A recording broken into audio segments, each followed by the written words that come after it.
One day that's most favorite to every one of you, especially away from work. It's your resting day.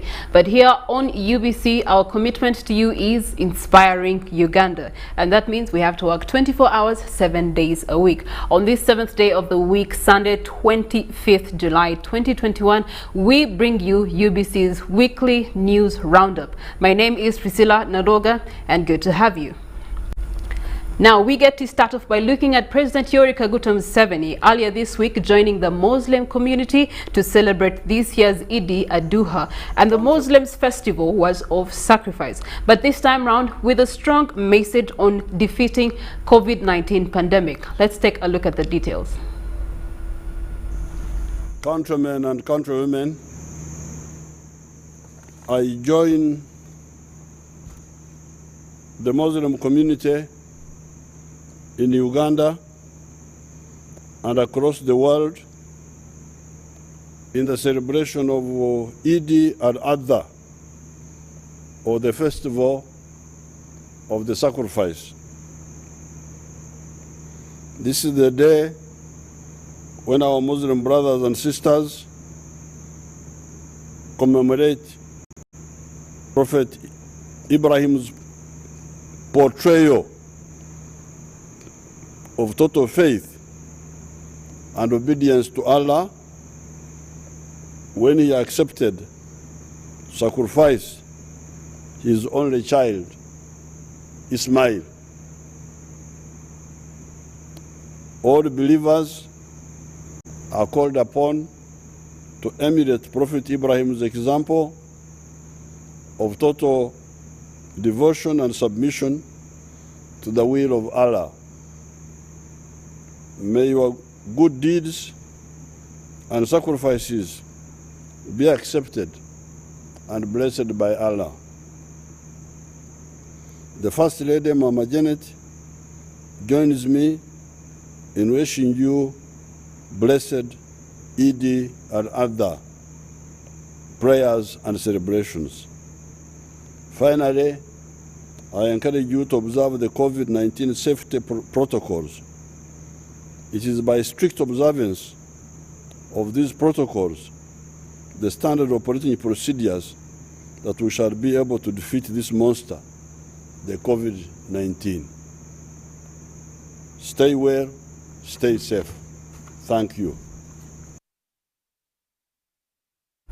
Stay well, stay safe is also what we remind you here on UBC. In the very same week, the Mufti of Uganda, His Eminence Sheikh Shaban Ramadan Mubaje, appealed to government to extend support to the vulnerable who did not receive some of the support that was supposed to be given out in the 42-day lockdown. He said this while he was presiding over the Eid al-Adha prayers at Old Kampala National Mosque. Unlike the Eid al-Fitr prayers in May this year, where the National Mosque at Old Kampala was partially full, with a handful of Muslims allowed to attend the prayers, this time round on Eid al-Adha, the story was different. At the same mosque, the number was only limited to 15. With media invitations offered to over 40 media houses to relay live proceedings for the home benchers, you can confidently say the media enjoyed the empty space. The continued arrest and incarceration of criminal suspects linked to the Islamic faith topped the day's sermons at the mosque. We pray that we tolerate one another and we take our country forward.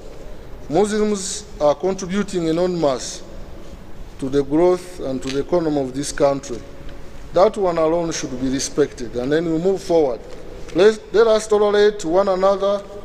That is the reason why His Eminence, the Mufti of Uganda, our head and leader, is striving to see that we are in the interfaith, in the Interreligious Council of Uganda, to work on our common good as humanity, as human beings. We cannot lose that sense of ownership as human beings. Eid al-Adha prayers at Old Kampala Mosque was presided over by the Mufti of Uganda, His Eminence Sheikh Shaban Ramadan Mubaje. We thank His Excellency the President for the guidance and the Minister of the Education for putting in place enabling environment for vaccination for testing. Please, Ugandans, whoever gets chance to be vaccinated, do so. Although Uganda Supreme Council acknowledges the government intervention of offering cash support to the vulnerable persons affected with the partial lockdown, however, Mubajje wants government to revise the mode, quoting that food would have been a better option. Which cash has not impacted our people on the ground, the needy. It is our desire that this is reversed. Let's take food to the vulnerables, door to door, as the army did in the last lockdown. The impact was there. People got food and nobody denied that they received the assistance. But using cash,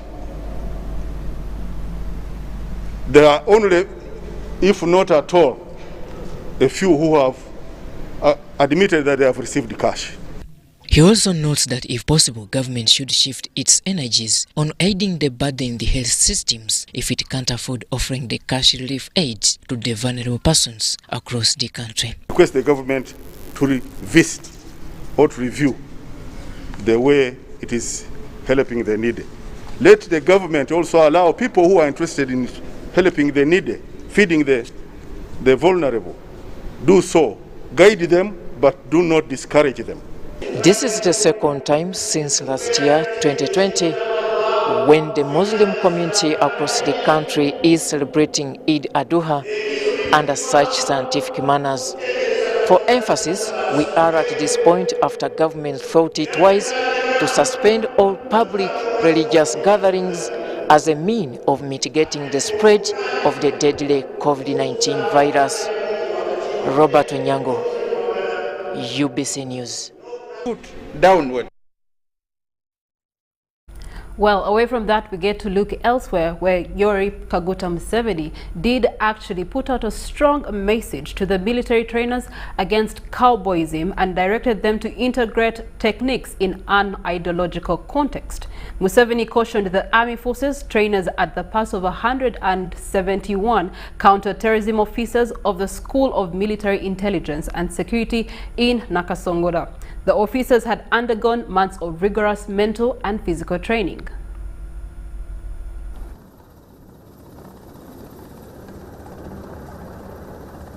The youthful military officers dry practiced 8 action-packed drills during which they will respond instinctively and without delay to enemy fire while running, crawling, jumping and shooting at targets set at 25 meters, 50 meters and 100 meters and neutralizing them in seconds. President Yoweri Museveni keenly watched their moves and skills. But of course the situation you are dealing with here is a specific one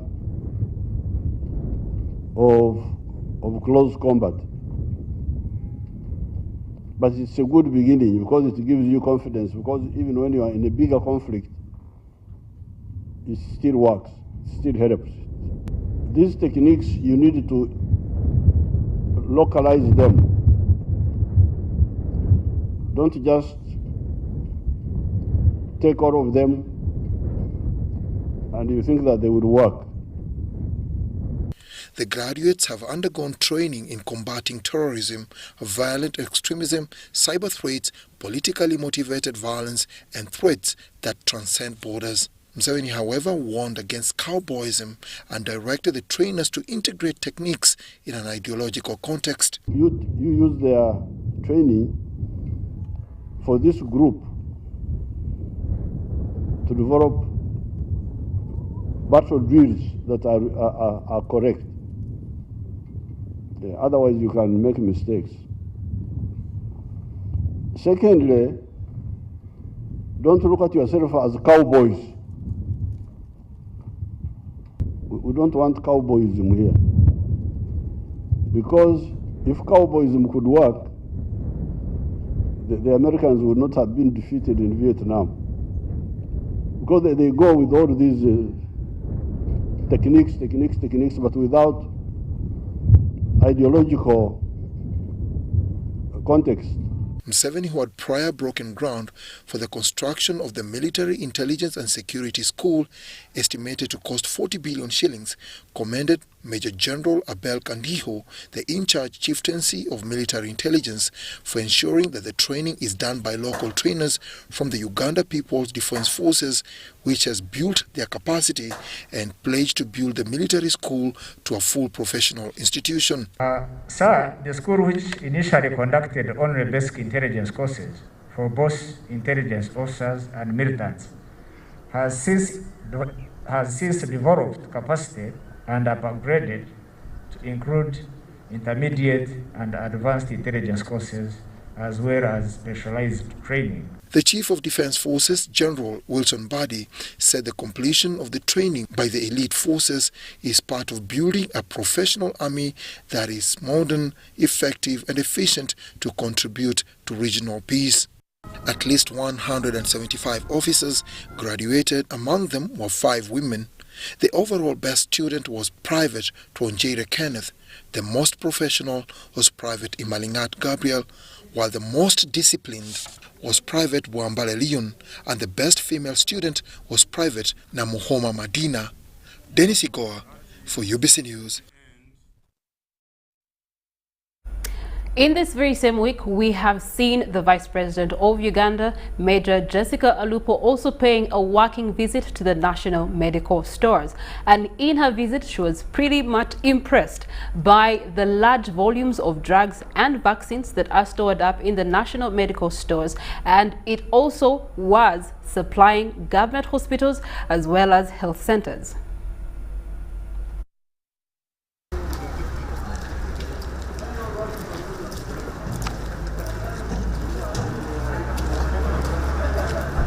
This is where we actually process the orders that are going to be going to the individual health facilities. We are using a lot of technology this time, and we see a lot of barcodes in many places in the warehouse here. This allows us to use RF with the smartphone to read the data from this barcode. We transport the medicines from here. If it's the big hospital, our trucks will drive there directly. If it's a lower level facility like health center 2, 3, or 4, we use what we call last.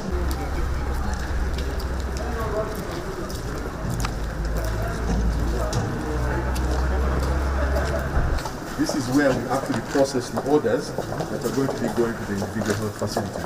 We are using a lot of technology this time, and we see a lot of barcodes.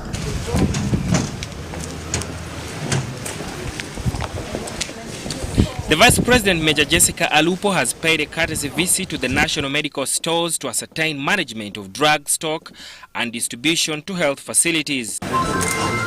We are using a lot of technology. In her tour of the facility, Alupo applauded the national medical stores for the consistency in drug supply. I was very surprised that they have huge volumes of medicine, as opposed to the cries in the villages that there are no medicines in the health facility. But what amazed me most is their capacity to store the vaccines at the required temperatures. There are those which are required to be kept at the ambient temperature. She disregarded allegations from politicians who have consistently portrayed a bad image about government and national medical stores, alleging that there is shortage of drugs. She allayed public fears on low supply of drugs. There is dissatisfaction from the members of the public that the drugs do not reach them. When they go to health facilities, they tell them that the drugs are finished. So that's one of the challenges which National Medical Stores Management has raised to me in the boardroom, which I think will be addressed together with the Minister of Local Government, the Minister of Finance, and also the Minister of Gender. The General Manager of National Medical Stores, Moses Kamabare, re-echoed on the challenges they face in the execution of their work. If NMS goes on radio stations everywhere and on TV and tells the Wananchi all over the country that these medicines are here, if their leaders tell them they are not, people will think we are telling lies. So the first thing is engage the leaders, because the leaders have the ability to convince their people. That is the first point. But secondly, we have also agreed that we are going down the chain. From these, the national leaders, we will be engaging the local leaders.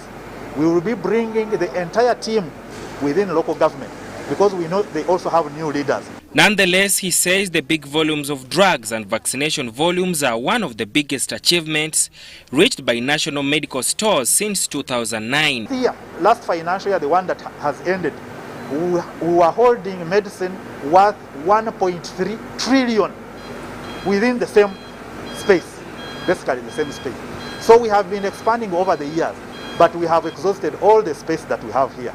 That is why government supported us and the development partners to go and construct a new warehouse which is bigger, 4 times the capacity that we have here in Kajansi. And in this very same week, Minister for Security, Major General Jim Muhwezi, witnessed the signing of an agreement between government and joint stock company Global Securities. The company will provide government with digital systems that will monitor vehicles in the country. This is in response to criminality witnessed in the country where prominent persons have been attacked by people and assassins on motorbicycles.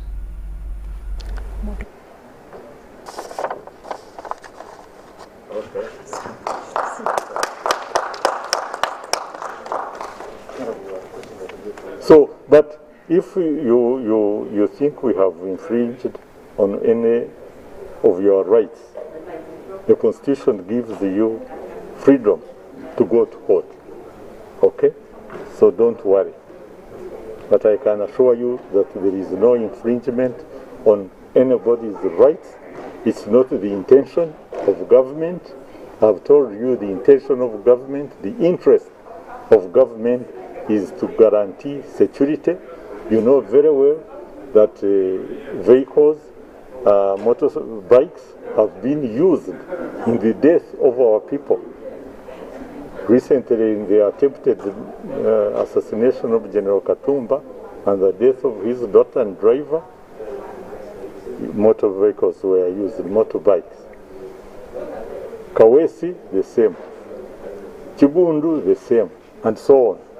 And therefore, we as a government, we are saying we want to know which vehicles were at the scene of crime. That's all. If you don't intend to be involved in those activities, there is no need to worry. We are not going to be monitoring every vehicle in the whole country, millions, over 3 million vehicles. That's not our interest. But at least we will be able to say this is the vehicle which was at the scene of crime. Because what is going to happen, the vehicles will have a monitoring system, a vehicle will have a monitoring system within the vehicle. Then there will be a digital system in the number plate. So there will be communication between the monitor in the car and the number plate and the center. So you cannot even transfer number plate from one vehicle to another because it will be communicating to the center that there is tampering on the number plate. That's it.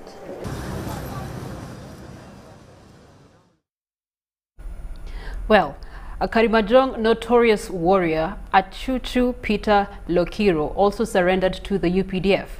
Achuchu is among the network of armed gangs that have been causing mayhem and killing a lot of people using illegal guns. He has been their leader, right? Very well. The whole of Karamoja, including Kenya.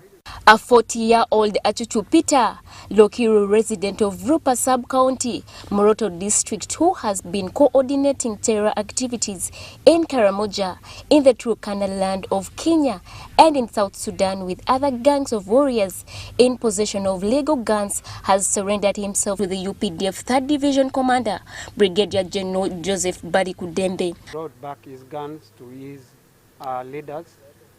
Who was first arrested in 2009 during the first disbursement. He was court-martialed and sentenced to Rosira prison for 9 years. After serving his sentence, Achuchu returned home, but upon his arrival, he found his home in existence and had nothing to start a new life. He was left with no option but to resume terror activities. Since then, UPDF started the manhunt of him. However, in November 2019, he surrendered the gun but remained on the run. According to the UPDF 3rd Division Commander, Brigadier General Joseph Barikudembe. We're also looking for him because his name started coming up, and I remembered, oh, again Achuchu, he did not reform. So we decided to look for him. We again identified where he was sleeping. Now he decided to abandon the homes. But we would go to the home one by one, hunting for him. Shortly after introducing Operation Usalama kwa Wote in Karamoja City, Achuchu's days became numbered because the communities he operated in were entirely involved in identifying his footsteps. Achuchu was left with no alternative but to surrender to the manhunt. We said no, we need him alive. If he doesn't surrender, let's meet him in the field. Now that he has handed over his other gun to the UPDF, which was his source of survival, Achuchu is requesting for support from the government. It is really now only that they support these people who bring their guns peacefully, so that those ones who are still in the bush, they will have that access of coming alone without even any fear. Achuchu promised to convince his other counterparts to surrender guns to the forces, and some have started doing so. So his work is going to synthesize and talk to his friends, those ones who are still in the bush, to say, this is how I went through to reach to these people. Kudembe says illegal possession of firearms causes insecurity to the community, and the onus is on the locals to cooperate with the government forces and provide leading crews to the enemy hideouts. And the solution is within the communities, because they see these people. And at least people have started cooperating, though not at the pace we needed. They are tired of these criminals, they are scared, but they can at least help the army to uproot these criminals that are roaming around. The State Minister for Karamoja Affairs, Agnes Nadutu, says many people in the region have been complaining of Achuchu. In all the districts I have visited, Achuchu is on the lips of everybody. This Achuchu has been the Connie of Karamoja. He's the ringleader, but good enough, he has come to us peacefully and surrendered his guns. She welcomed his idea to surrender to the forces. To use him as a gospel preacher to the rest. He has also accepted to give us all the leads to his friends, because he has not been operating alone. This man is known even in Kenya. He's the ringleader. So it's good he has come, and he's going to help us to convince others to come and surrender their guns to us. Maureen Yiga, Irene Faith Nantongo, UBC News. Thank you so much, Nantongo, for that story. Now we get to also look at the Prime Minister, Robin Banja, this week rejecting an assortment of items to the flood victims of Kasese district. Banja described the mosquito nets and the blankets as substandard and small, and she said Kasese is not, in capital letters, a dumping site. She was assessing the extent of damage caused by the bursting of the banks of River Nyamwamba, promising to secure land for the affected people. Let's take a look at the story. They are living here, not because they chose, but because they have no choice. They are listening to the voice of nature, which apparently, according to environmentalists, is claiming its space. The cause of all this flooding must be addressed in totality. And as a Minister for Environment, I think this is a moment when the world and the Ugandans should appreciate how conservation of the environment is for the good of all of us. Made up of men, women and children, These victims of floods caused by River Nyamwamba bursting its banks have lived in this internally displaced people's camp for nearly 1 year. So, as Prime Minister, Robinana Banja embarked on a fact-finding assessment of the situation in Kasese. Top on her mind was finding solutions to the Kasese people's predicament. Upon arrival in Kasese, she did what she does best, establishing a problem and suggesting remedies. This she did by touring affected areas caused by the bursting of banks of River Nyamwamba. Greetings from the President of Uganda, Yoweri Kaguta Museveni. Tibuhaburwa. He knows and is aware of what is happening here. He knows your problems very well. He's looking for solutions. And I believe one day we shall be on top of these problems. This similar message, emphasizing acquiring of land for relocation of victims, was put forward by Minister for Disaster Preparedness, Engineer Hilary Onek. I will wish the district leaders here to help us identify the open land which is on sale so that we negotiate with the owners and government acquire those lands so that we can settle our people here. Because I know living in IDP camp is the worst thing that can happen. I remember my mother and our family lived in IDP camp during the Konyu War, and really there was a lot of suffering. The sooner we solve this problem, the better. This assessment follows recent floods that recently displaced many, calling for relief aid from responsible agencies. However, not all aid is welcome, a reason why Banja has rejected substandard mosquito nets and blankets. What you don't want to use, you should never give to a colleague. I doubt whether all of us here have a blanket like what they provided here. We cannot use it. Why bring it to other people to use it? So the blankets I have rejected. People are whispering here, those are donations. No, if they are donations and they think they can dump here in Uganda, let us reject those bad quality. We are going to take them back. I think the commissioner will have to take them back from the sources and see that they give us better material than those which are here. As Banja concluded her assessment with a stakeholders meeting, a ray of hope was beamed on finding a lasting remedy to the challenge of floods in Kasese. Henry Okurut, UBC. In short, love your neighbor as you love yourself. UBC Weekly News Roundup is coming back after this break, and when we return, we're going to be looking at change in leadership, Queen Elizabeth fire, among other stories.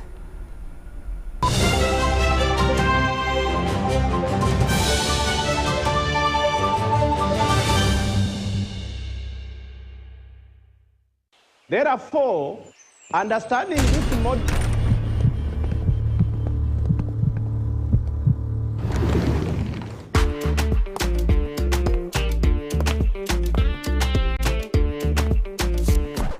Excuse me, Dede. Who do you think you are? A queen? Hey, haven't you heard? Get Airtel Chillax bundles and browse like a queen. Get Airtel Chillax bundles that do not expire and browse like a queen or king. Dial *175# or use My Airtel app. Airtel, the smartphone network. As the financial year 2020-2021 draws to an end, URA has put measures in place to facilitate taxpayers to file their returns and pay taxes within the set deadline. All our offices across the country and the URA Contact Center shall remain open to provide extra support to our esteemed taxpayers. Additionally, we have extended our contact center service hours from 8 a.m. to 11 p.m. Monday to Friday and from 9 a.m. to 3 p.m. on Saturdays and public holidays. In light of the COVID-19 risks, we encourage taxpayers to reach us through our improved contact center and other online platforms instead of making physical visits to our offices. For online support, please reach us through our toll-free lines 0800 117 000 or 0800 217 000. Email services@ura.go.ug. Website ura.go.ug. Social media Facebook URA page, Twitter @URA-Uganda. URA Customs Help Tool help.ura.go.ug/login. URA appreciates all taxpayers who have duly fulfilled their obligations. Stay safe and let us all observe the standard operating procedures to prevent further spread of the COVID-19 virus. Stay safe as we develop Uganda together. Uganda Revenue Authority, developing Uganda together. Man, guess what happened yesterday? I entered the what? The taxi. But the pregnancy is from the what? The generator. Then my phone does toot, and the toothbrush breaks in the what? In the porridge. Then I call who? Wait, what? First wait, I am still telling you. Then the jerrycan does what? Love to talk? MTN My Paka Paka now has more minutes. Get My Paka Paka voice bundles to talk and talk at no extra charge. Dial *160*1# to activate My Paka Paka. Everywhere you go, MTN.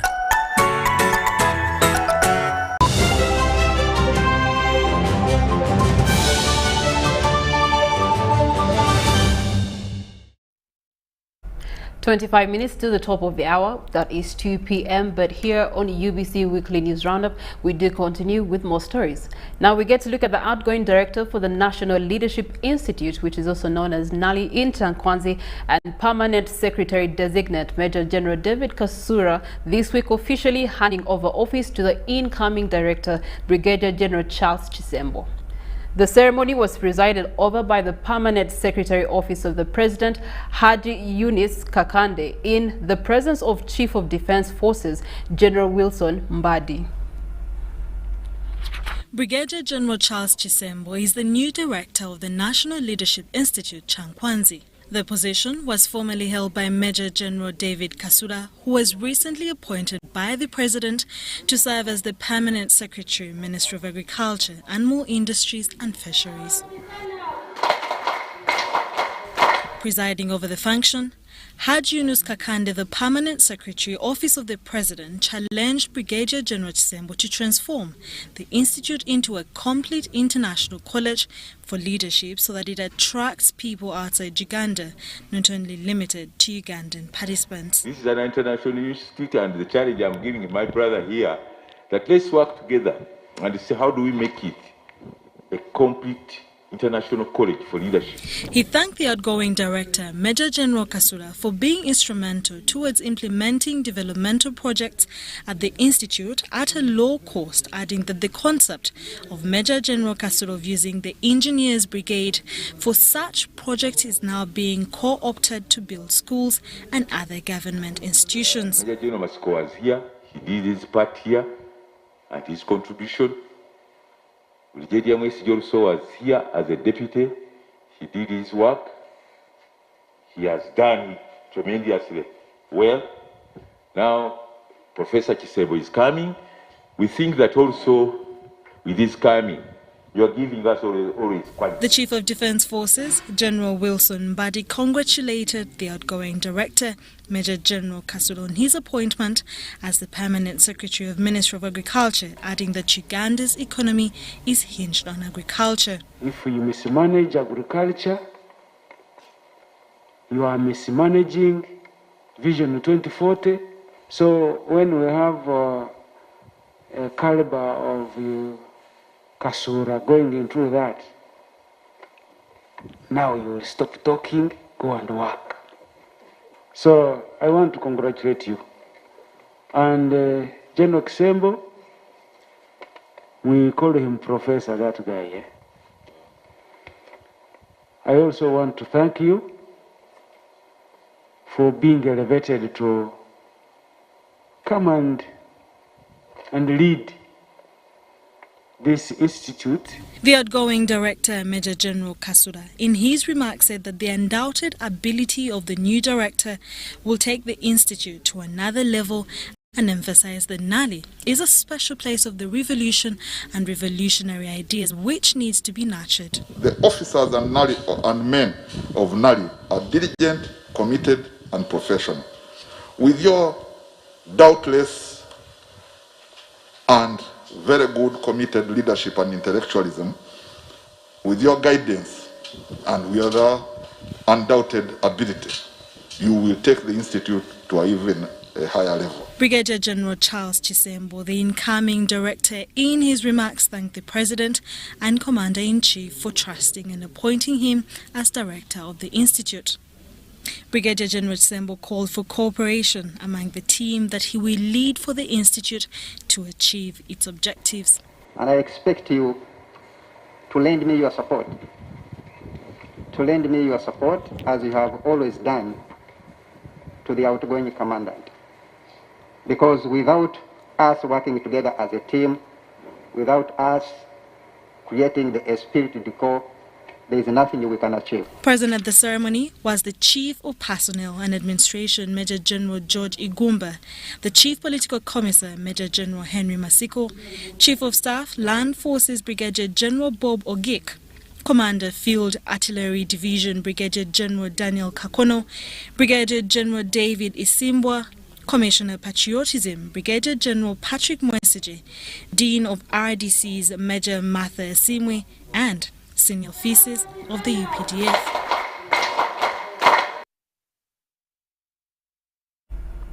Well, properties worth billions of shillings this week was burnt to ashes at Parkview Safari Lodge in Rubirizi district. The fire reportedly originated from the burning forest of Queen Elizabeth Park, and the authorities at Parkview Hotel do blame the Uganda Wildlife Authority for negligence. Here's the story. Shema Municipality Member of Parliament Dickson Kateshumbwa is counting losses after his Parkview Hotel was reduced to ashes last night. According to management, the fire began at around 4 p.m. in Queen Elizabeth National Park and quickly spread to Parkview Hotel located at the edge of the park in Rubirizi district. 15 of the 20 grass-thatched cottages were burnt to cinders, including the main restaurant. 4 days back, we had fire, and the poor people came up to here to ask whether we are safe, and they went and worked on that fire until they contained it. Yesterday, I don't know what happened. That one is a question to be answered by our people. Kateshumbwa Dixon says despite several meetings with Uganda Wildlife Authority on proper management of the fires in the park, there has been no compliance. They are supposed to create a buffer line when they are burning, and that's what they used to do for this sector. But I've been told by the team here that they didn't, and the park has been burning, as you can see, all over. And yesterday there was the fire came, invaded the lodge. There was a lot of wind. So out of the 20 cottages which we have here, 15 has been totally burnt down. Plus the main restaurant. And as you can see, the damage is very huge. These cottages are made of grass thatched because of the concept here for tourism. We have invested a lot. We have a lot of loans to pay from the banks. But UWA Communications Officer Hanji Bashir denies allegations of the authority having started the fire, since they have not set any management fires since the year began. As far as we are concerned as Uganda Wildlife Authority, nothing happened. We have not burnt any management fires in Queen Elizabeth National Park ever since this year started. Therefore, the allegations are unfounded, they are true, and they should be ignored. However, the Member of Parliament of Katerera constituency, which also neighbors Queen Elizabeth National Park, Haj Muhammad Katoto, says UA has no authority to deny since it's not the first time the same is happening. Yourselves, you have taken your cameras there. You have seen how the fire started. They are even still burning more. And they used to burn and leave this area, the area which is near the hotel. They would always stop before the road of going to Jacana Hotel.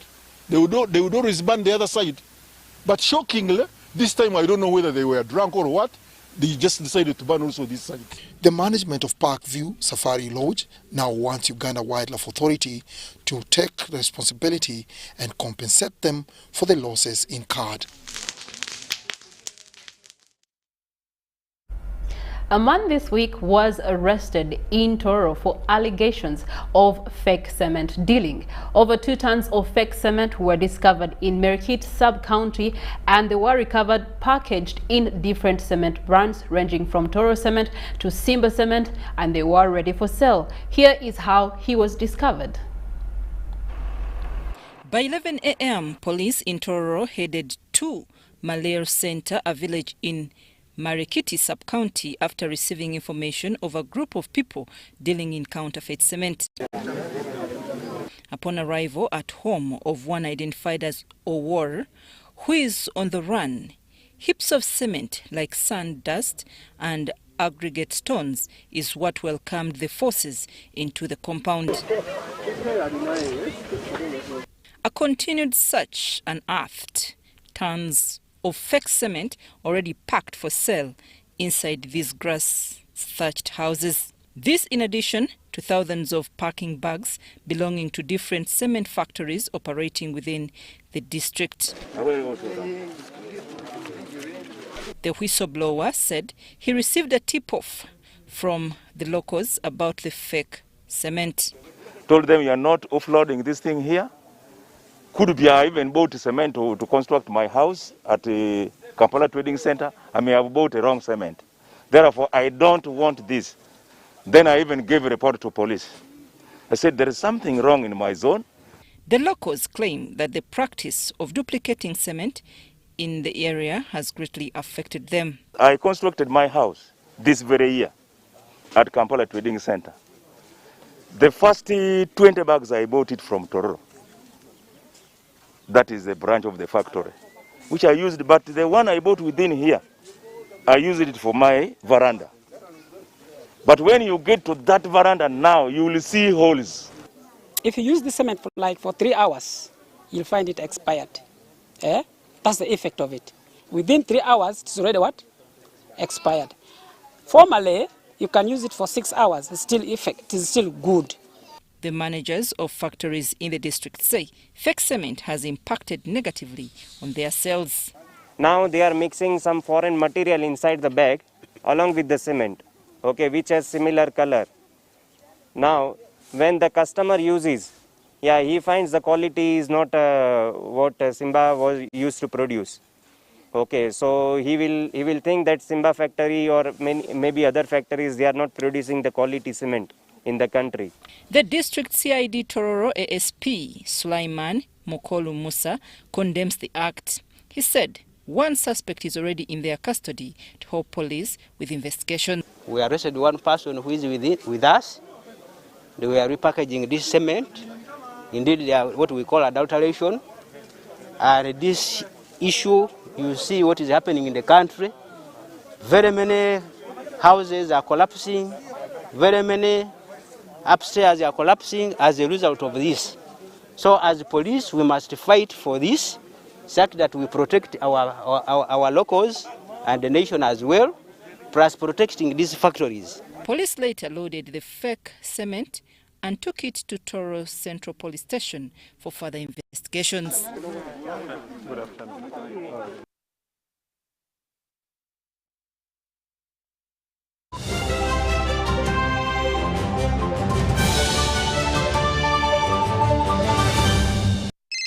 Man, guess what happened yesterday? I entered the what?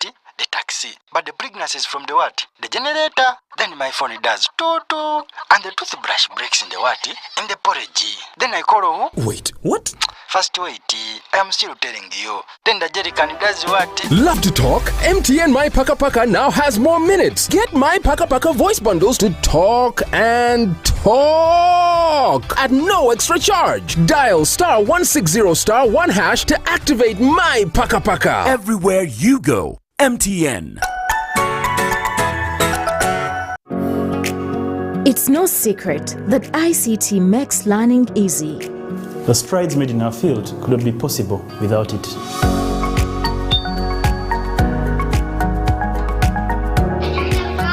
And now we can watch our favorite show.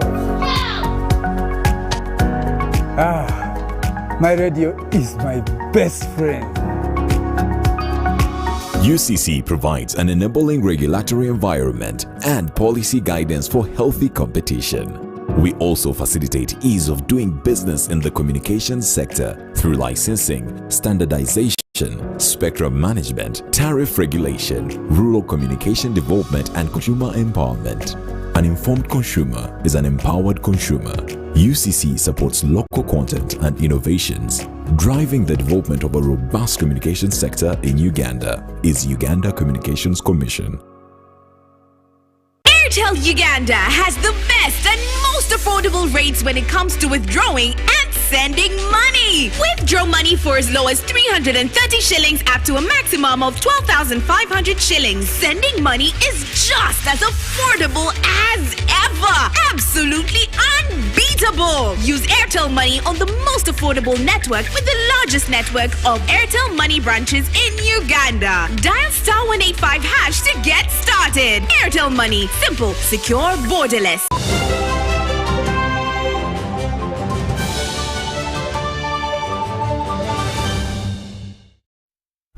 In our last band of UBC Weekly News Roundup, we now turn our attention to investment.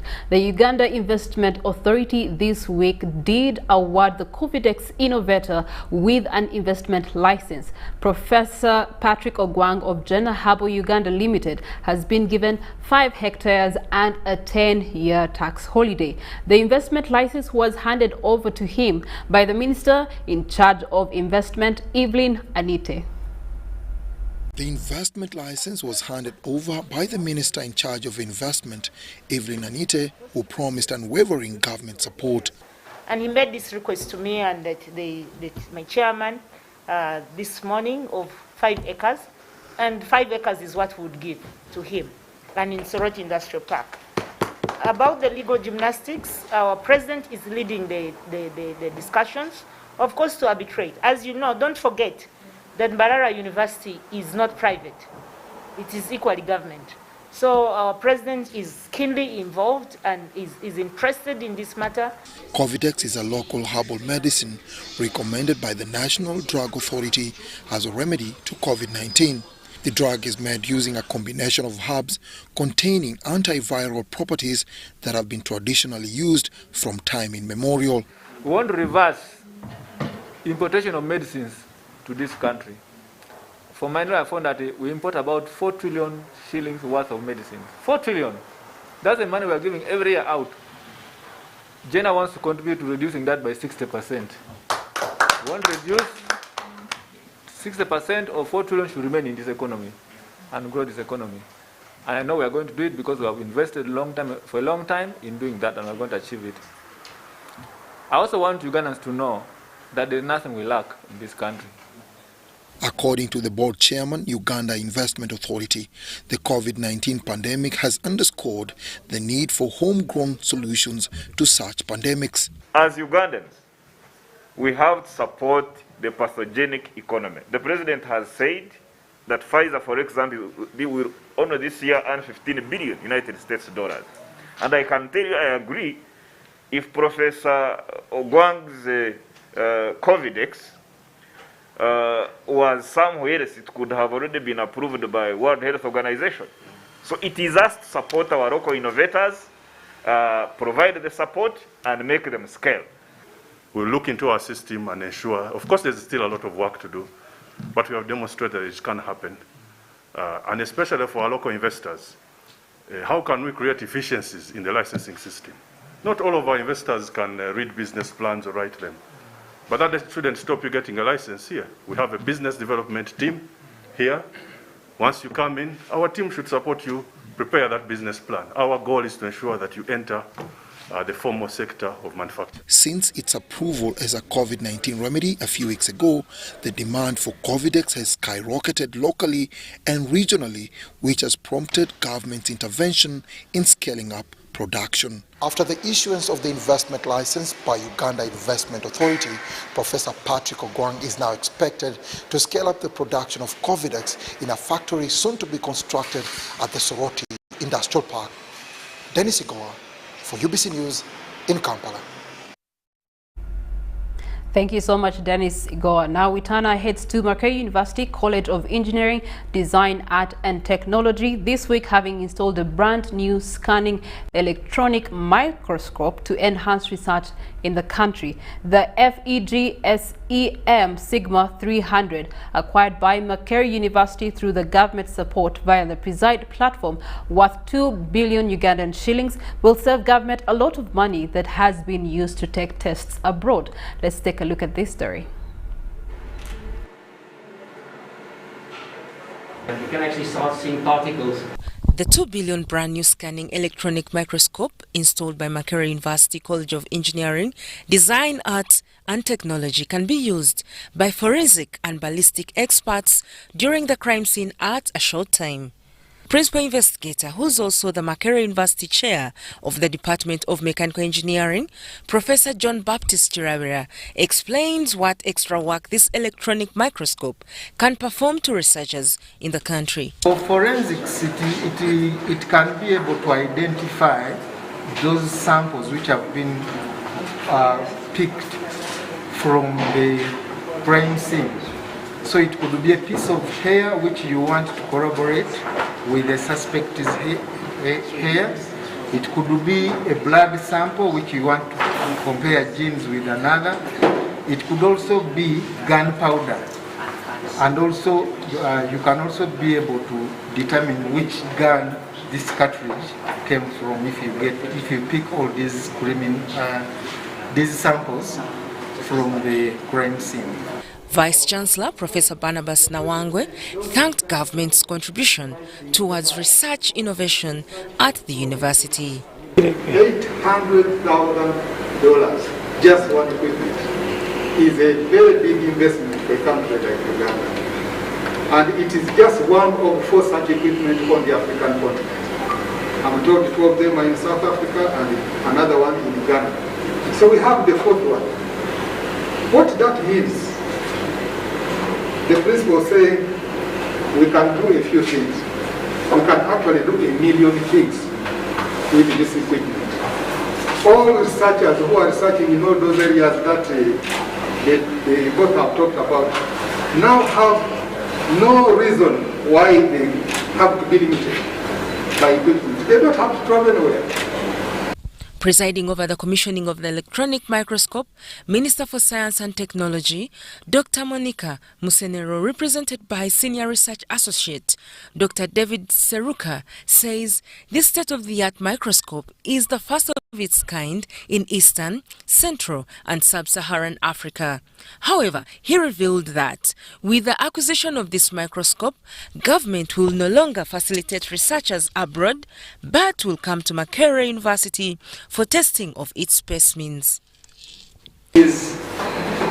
One no longer needs to travel like you have mentioned. We don't need to go very far. We just need to find room within what we already have in the machine that we have acquired. This equipment is therefore a big breakthrough for not only SEDAT, but the whole country. It is a central facility that will be used by many partners like you've mentioned. We expect many products analyzed and processed using this equipment. Joseph Bule, Helen Barbara, reporting for UBC TV News.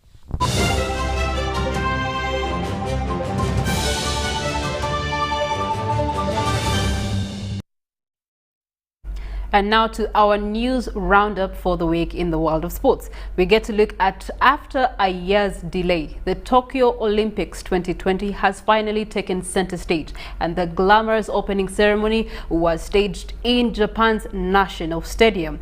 It was punctuated by performances that did not miss the color usually brought around by fans. Many thought that minus fans amidst the pandemic, the opening ceremony of the Tokyo 2020 Olympics would be low-key. 10,000 meters. They also have the 2012 marathon winner and Stephen Kiprotich. How wrong they were, because despite being during a pandemic, it was colorful as evidenced by the Ugandan cast, led by Kirabo Namutebi and Shadir Bwoji. As they come through, and one of the stars of the second week in track and field is sure to be Joshua Cheptegei, the world record holder at 5,000 and 10,000 meters. This now officially signifies the start of the games at which Uganda has already witnessed action through rower Kathleen Noble, who finished 5th in her single scull heat. Yeah, I would say today went as well as I could have hoped for it to go. I was very relieved this morning. Often on race days I wake up and I feel very sick and I have no appetite and I can't sleep well. But this morning, thank God, I woke up and I felt good. I was able to have breakfast. I felt very calm, even on the starting blocks. Usually I'm shaking and today I wasn't. So I'm very grateful. I'm just so grateful, honestly, to God that today I felt the way I did. And with the results, I was happy that I was happy with how my race went. I mean, there was a lot of very fast people in my heat, and I was not expecting to be one of the fastest people in the heat. So I was happy with coming 5th out of 6. And tomorrow is a big race for trying to get into the quarterfinal. So we'll see how that goes. Uganda returns to action on Sunday, with boxer Kathleen Nanzili contesting a flyweight bout against Japanese Nimiki Tsukimi. This 32nd Olympiad has attracted more than 11,000 athletes from 205 countries. John Barnes, Kathleen Noble has made it to the final race, which she awaits. But then also Nanzili, being the first time she is doing this and the first woman here in Uganda to do this, we're quite excited for how it's going to end up this evening. After a joint operation between the governments of Japan and Uganda, weightlifter Julius Sechitodeko has finally returned home this week. Sechitodeko arrived at Entebbe International Airport Friday morning aboard Turkey Airlines, and he was whisked off by security agents. Weightlifter Julius Sechitodeko, who went missing for a few days in Tocho and was finally traced, has returned safely to Uganda. Sechitodeko vanished from the Olympic Village facilities in Izusmano City last week, leaving a note saying he was seeking to stay in Japan. After competing, Sechitodeko had failed to meet the set Olympic standards in the latest international rankings to participate, and consequently fled the Team Uganda camp during the pre-Olympics training in Western Japan. Upon arrival at Entebbe International Airport aboard Turkish Airways, he was received by officials from Ministry of Foreign Affairs and Ministry of Education and Sports. I think this boy was given a special welfare that it caused him to go out of the camp. If it was welfare, then the boy would have stayed with others. I don't think there are people who are better than him in sports. There are athletes who are better than him with international records. So I don't think it was welfare. Our team was catered for. We thank the government, we thank the president, we thank the minister, Mama Janet. In a statement, the Minister of Foreign Affairs said that government of Uganda is committed to continuous rehabilitation of the weightlifter to further develop his career, but also help him understand how such acts of misconduct can affect the sports sector and the nation at large. Obviously, it is not good image on us because he disappeared from the camp, but this is not the end of us in the sports. This has ever happened elsewhere, and so we believe this is not the end. And to other athletes, I have a feeling that his return have given them the confidence that the brother is now alive. Sechireko's mother, however, was worried of what would happen to the young man on return.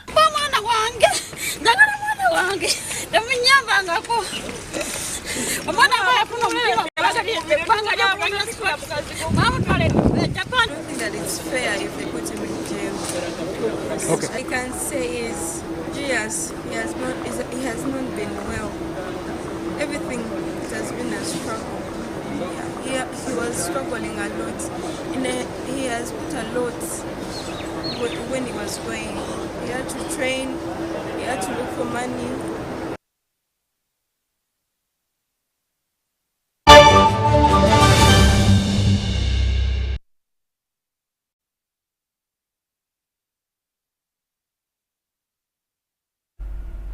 And that has been a roundup of our weekly news here. As we sign out, we're just reminding you that if you're interested in any of those stories, you can revert to our social media platforms on Twitter at UBC TV Uganda, and you can always get back to those stories.